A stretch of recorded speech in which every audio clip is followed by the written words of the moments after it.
Hey there, folks. Today we're diving deep into the sands of Libya. Not for oil, though. We're talking about something far more ambitious, far more controversial. Muammar Gaddafi's mega projects. Now, when you think of Gaddafi, you might think dictator, tyrant, maybe even that eccentric fashion sense. But did you know this guy had dreams? Big dreams. Dreams so massive they involved reshaping not just Libya, but the entire African continent.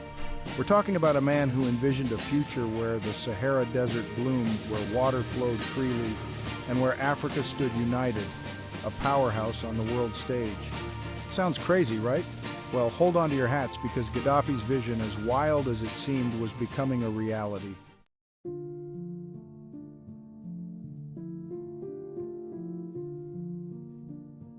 Muammar Gaddafi was a walking contradiction.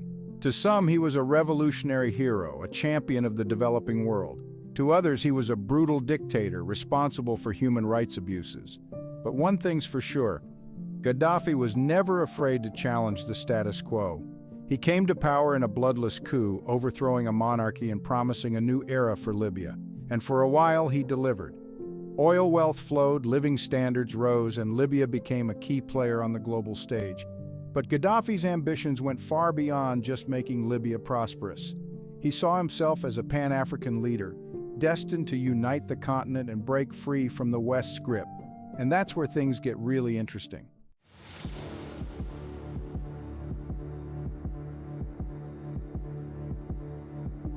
See, Gaddafi's vision wasn't just about building a better Africa, it was about challenging the existing world order. An order dominated by Western powers who, let's face it, haven't always had Africa's best interests at heart. And Gaddafi wasn't shy about calling them out. He railed against Western imperialism, their control over global finance, and their exploitation of Africa's resources. He dared to imagine a world where Africa wasn't just a source of cheap labor and raw materials, but a powerful force in its own right. Now you can imagine how well that went down in certain circles. Suddenly, those mega projects, those symbols of African progress and independence, started to look a lot like a threat. A threat to Western hegemony, a threat to their economic interests, and a threat to the way things had always been.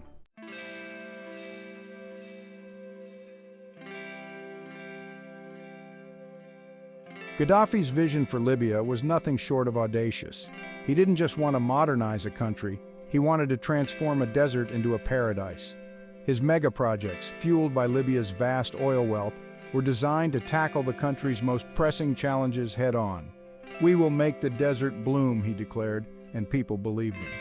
For a while, it seemed like anything was possible. Schools and hospitals were built, literacy rates soared, and Libya boasted the highest standard of living in Africa.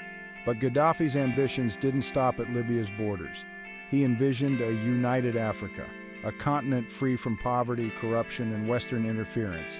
His mega projects, he believed, were the key to achieving this Pan-African dream.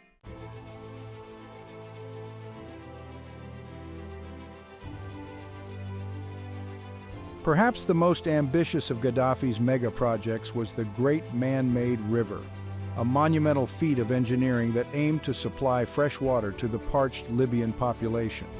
This wasn't just about quenching thirst, it was about achieving water security, about turning the desert green, about creating life where it seemed impossible. Imagine, folks, tapping into vast underground aquifers hidden beneath the Sahara and pumping that precious water to coastal cities, to agricultural projects, to communities desperate for a reliable source of life. This wasn't science fiction, it was happening, right there in Libya. The scale of the project was mind-boggling. Thousands of miles of pipelines, giant pumping stations, all designed to pump millions of cubic meters of water every single day. This wasn't just infrastructure, it was a statement, a testament to human ingenuity and a defiant rejection of the limitations imposed by nature.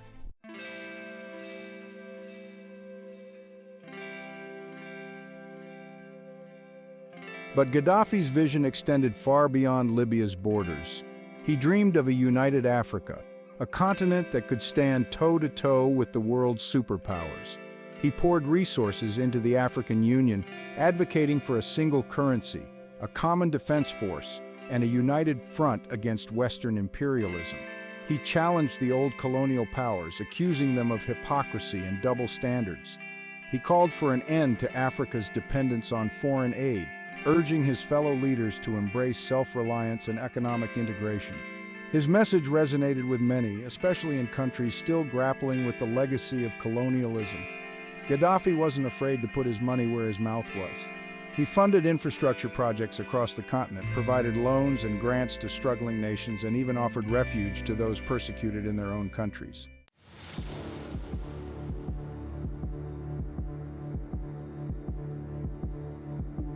Now here's where things got really interesting.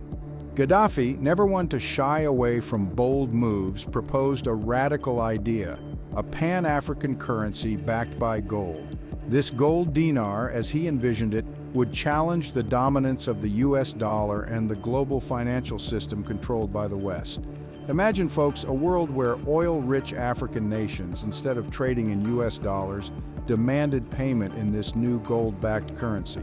It could shift the balance of power, give African nations more control over their resources, and undermine the very foundations of the Western-led economic order. This was a direct threat to the petrodollar system, the bedrock of American economic dominance. It's no wonder, then, that Gaddafi's idea sent shockwaves through Western capitals, raising alarm bells in the corridors of power.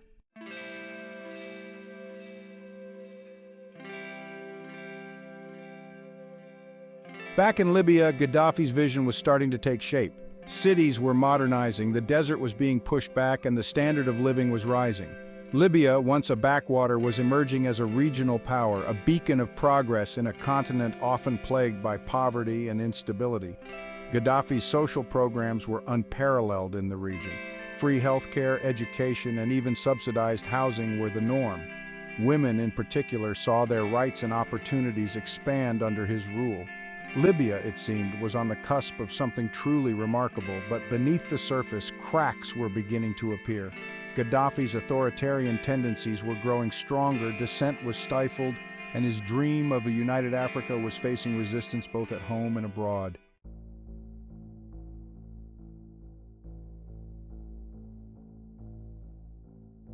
While Gaddafi poured resources into his mega-projects and Pan-African ambitions, whispers of discontent began to surface within Libya.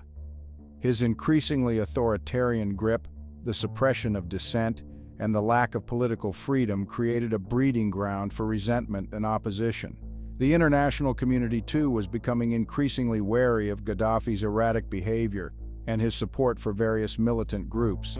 Sanctions were imposed, isolating Libya further and hindering its economic progress.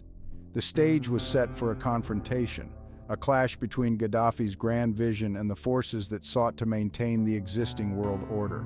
The question was, how far would Gaddafi go to realize his dreams, and what price would Libya pay?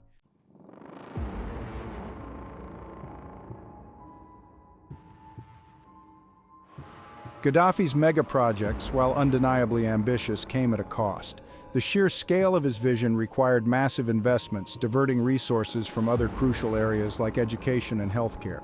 While Gaddafi boasted about transforming Libya into a utopia, the reality for many ordinary Libyans was far less glamorous.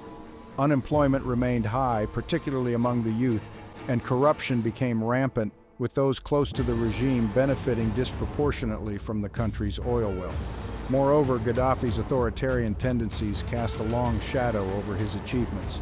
Political dissent was ruthlessly suppressed, freedom of speech was curtailed, and those who dared to challenge the regime were often met with imprisonment, torture, or even death.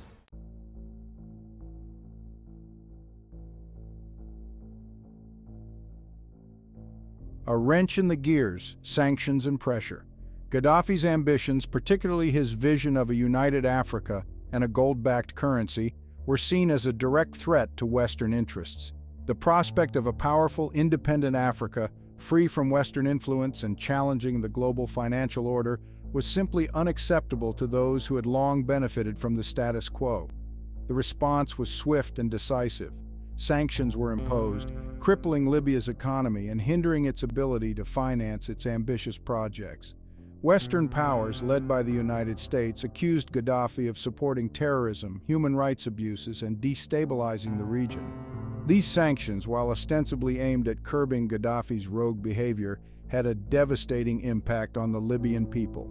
Access to essential goods and services was restricted, unemployment soared, and the economy went into a tailspin.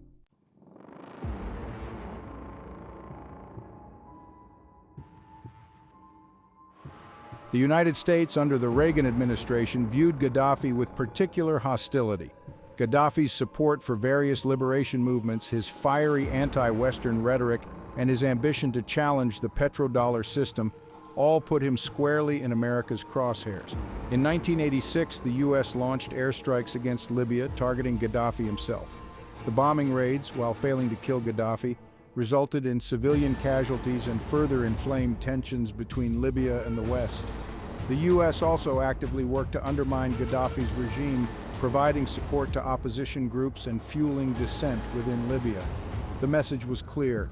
Gaddafi was a pariah, a threat to international security, and his removal from power was a top priority.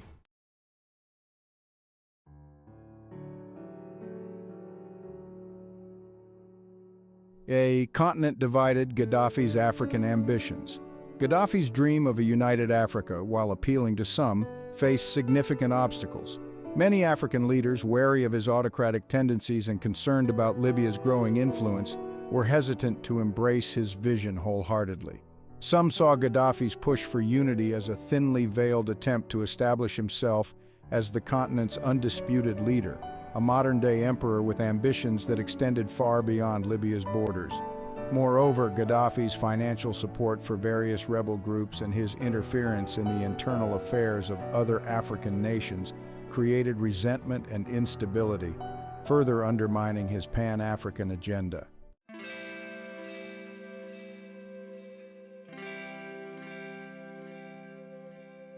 Despite the challenges, the idea of a united Africa, free from Western dominance and capable of charting its own destiny, held a powerful allure for many.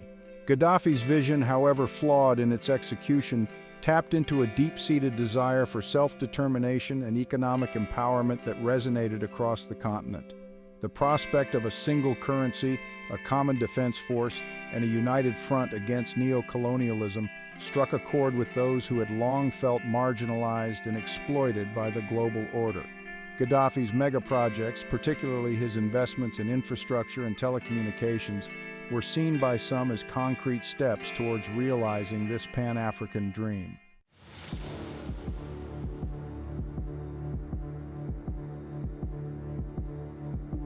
Gaddafi understood the power of oil. Libya, sitting atop one of the world's largest oil reserves, had the potential to wield significant influence on the global stage. He recognized that oil wasn't just a commodity, it was a weapon, a bargaining chip that could be used to advance his political agenda. He used Libya's oil wealth to fund his mega-projects, support allies, and thumb his nose at Western powers. He threatened to cut off oil supplies to countries that opposed his policies and used oil revenues to finance various liberation movements across the globe. This tactic, while effective in the short term, ultimately backfired. Western powers, determined to reduce their dependence on Libyan oil, sought alternative sources and intensified their efforts to isolate Gaddafi's regime.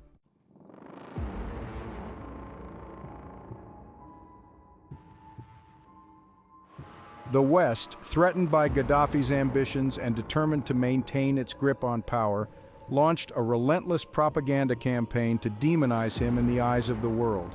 He was portrayed as a ruthless dictator, a madman, a terrorist mastermind, a threat to global security.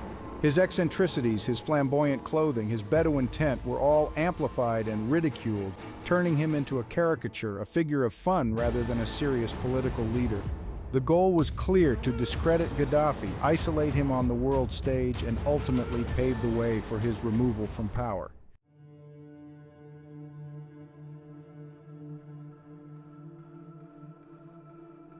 While Gaddafi's mega-projects and Pan-African ambitions captured the world's attention, back in Libya, the seeds of discontent were growing. Despite the country's oil wealth, many Libyans struggled to make ends meet. Unemployment, particularly among the youth, remained high and corruption was rampant. Gaddafi's authoritarian grip on power tightened. Political dissent was ruthlessly suppressed, freedom of speech was curtailed, and any opposition to his rule was met with brutal force. The very people Gaddafi claimed to be liberating were becoming increasingly disillusioned with his rule. The stage was set for a confrontation, a clash between a regime that had lost touch with its people and a population yearning for change.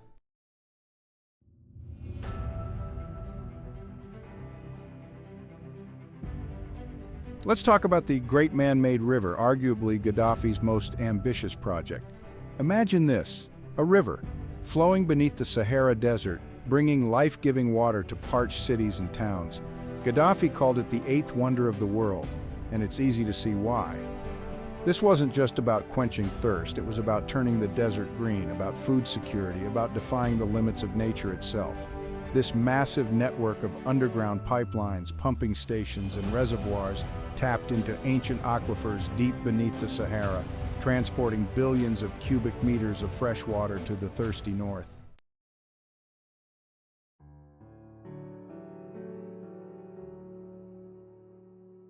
The impact of the Great Man-Made River on Libya was undeniable. Cities that once relied on expensive desalination plants now had access to fresh, affordable water.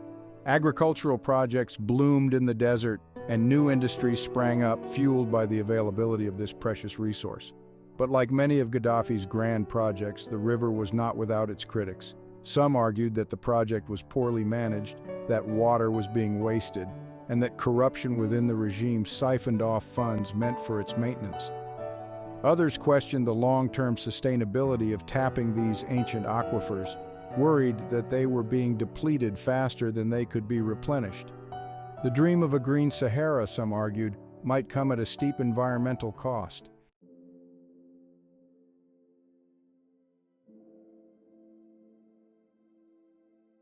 Section 3. The African Union, Gaddafi's Continental Chessboard. Gaddafi saw himself as more than just the leader of Libya. He envisioned himself as the champion of Africa, a unifier, a liberator. The African Union, in his eyes, was the vehicle for achieving this grand vision.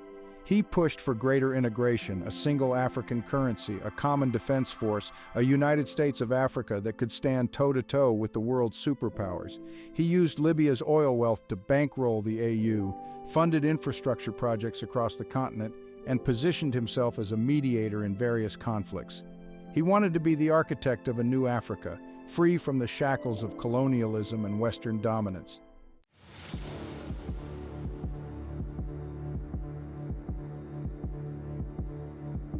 Section 4. A currency of power, the Gold Dinar dream. But Gaddafi's ambitions went beyond political unity. He wanted to challenge the very foundations of the global financial system. His solution, the Gold Dinar, a pan-African currency backed by, you guessed it, gold. This, he argued, would free African nations from the grip of the US dollar, give them greater control over their resources, and usher in a new era of economic prosperity. Imagine, folks, oil-rich African nations demanding payment in gold dinars instead of US dollars. It was a bold, some would say reckless gamble, but one that had the potential to disrupt the global balance of power.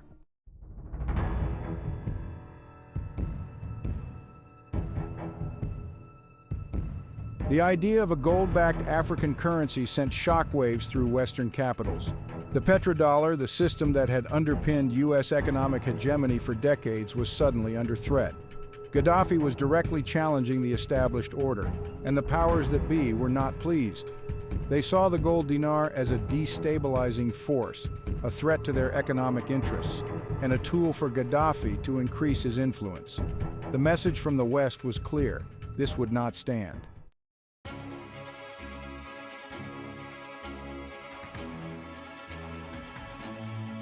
The international community's response to Gaddafi's ambitions was mixed. Some African leaders cautiously welcomed his vision of a united and empowered continent, while others viewed him with suspicion, wary of his motives and his autocratic tendencies.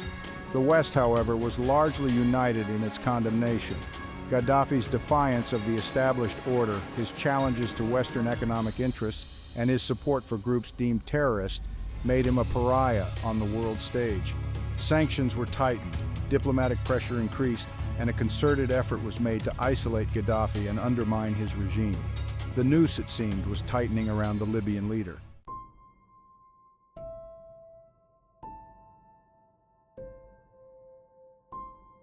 Gaddafi's mega-projects, while undeniably ambitious and transformative in some respects, ultimately failed to achieve their full potential. His vision of a united and prosperous Africa, free from Western dominance, remained largely unrealized. His authoritarianism, his brutal crackdown on dissent, and his support for controversial groups tarnished his legacy and alienated potential allies. The West, threatened by his defiance and eager to maintain its grip on power, seized on these flaws and worked tirelessly to bring about his downfall. The story of Gaddafi's mega-projects is a cautionary tale, a reminder that even the grandest visions, if not tempered by pragmatism, inclusivity, and respect for human rights, can ultimately crumble under the weight of their own contradictions.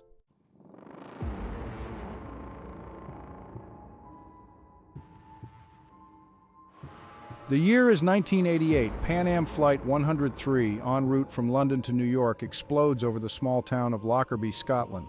270 innocent lives are lost, including 190 Americans. The world is in shock. The investigation quickly focuses on Libya, and specifically on 2 Libyan intelligence agents. Gaddafi's initial denial of involvement and his refusal to extradite the suspects only served to further isolate him on the world stage. The United Nations imposes crippling sanctions on Libya, demanding Gaddafi hand over the suspects and accept responsibility for the bombing.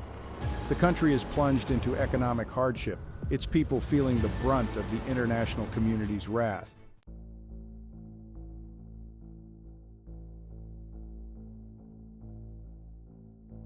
Section 2, International Isolation, the Price of Defiance.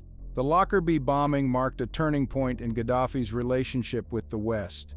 Once seen as a flamboyant but ultimately manageable rogue, he was now considered a pariah, a sponsor of terrorism, a threat to global security. The sanctions bite deep. Libya's economy, heavily reliant on oil exports, grinds to a halt. The ambitious mega-projects, once symbols of progress in Gaddafi's grand vision, are starved of funds and fall into disrepair. The Libyan people, once enjoying the highest standard of living in Africa, are forced to endure shortages, rising prices, and a steady erosion of their quality of life.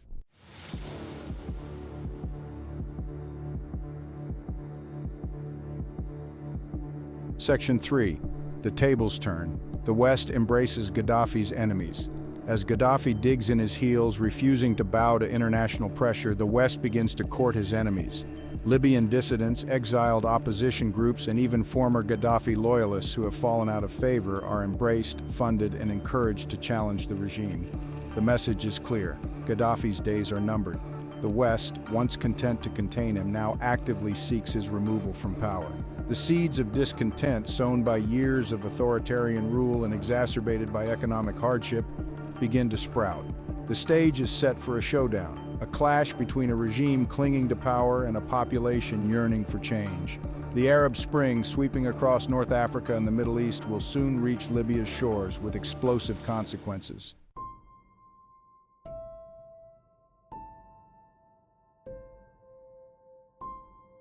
Section 4, A Haunted Legacy, the Ghost of Gaddafi's Ambitions. The Lockerbie bombing, while a tragedy in its own right, cast a long shadow over Gaddafi's legacy and ultimately contributed to his downfall. His ambition to challenge the West, to reshape Africa in his image, to rewrite the rules of the global order, proved to be his undoing. The mega-projects, those testaments to his grand vision, remain unfinished, symbols of both unfulfilled potential and the destructive consequences of unchecked ambition. Libya, once a beacon of hope for a prosperous and united Africa, is mired in chaos and instability. Gaddafi's story is a cautionary tale, a reminder that even the most ambitious dreams can be derailed by hubris, isolation, and a failure to understand the true cost of defiance.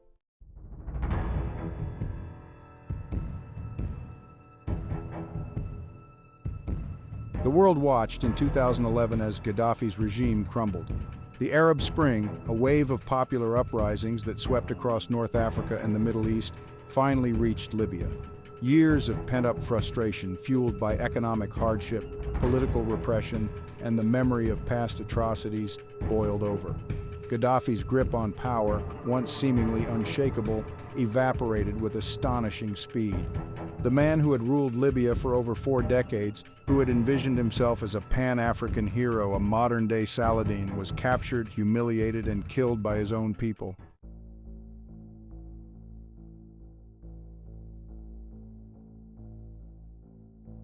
Gaddafi's dream of a united and prosperous Africa, free from Western dominance, died with him. The mega-projects, those concrete manifestations of his ambition, remain unfinished, monuments to a vision derailed.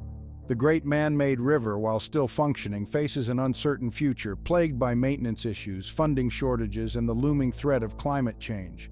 The Gold Dinar, that symbol of economic independence, never materialized, a testament to the audacity and ultimately the folly of Gaddafi's challenge to the global financial order.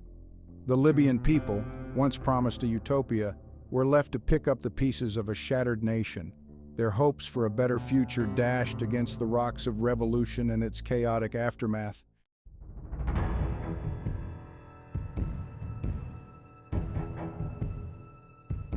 Gaddafi's story is a cautionary tale about the intoxicating allure of power, the seductive nature of grand visions, and the high price of unchecked ambition.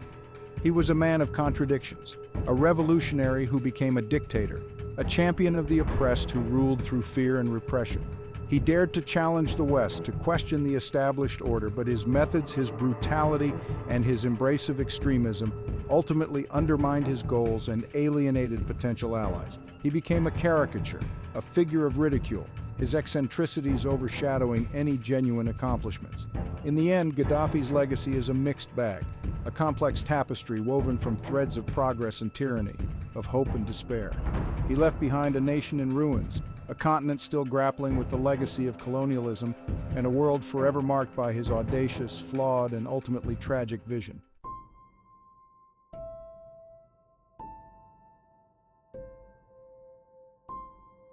Gaddafi is gone, but his ghost still haunts Libya and the African continent. The questions he raised about Western dominance, economic justice, and the need for a united Africa remain unanswered. His successors, both in Libya and across Africa, must grapple with the legacy of his rule, the promises he made, and the challenges he left behind. The quest for a truly independent and prosperous Africa continues, but the path forward remains fraught with obstacles. Gaddafi's story, in all its complexity and tragedy, serves as a reminder that the pursuit of grand visions must be tempered by wisdom, compassion, and a commitment to the well-being of all people. Only then can true progress be achieved and the mistakes of the past avoided.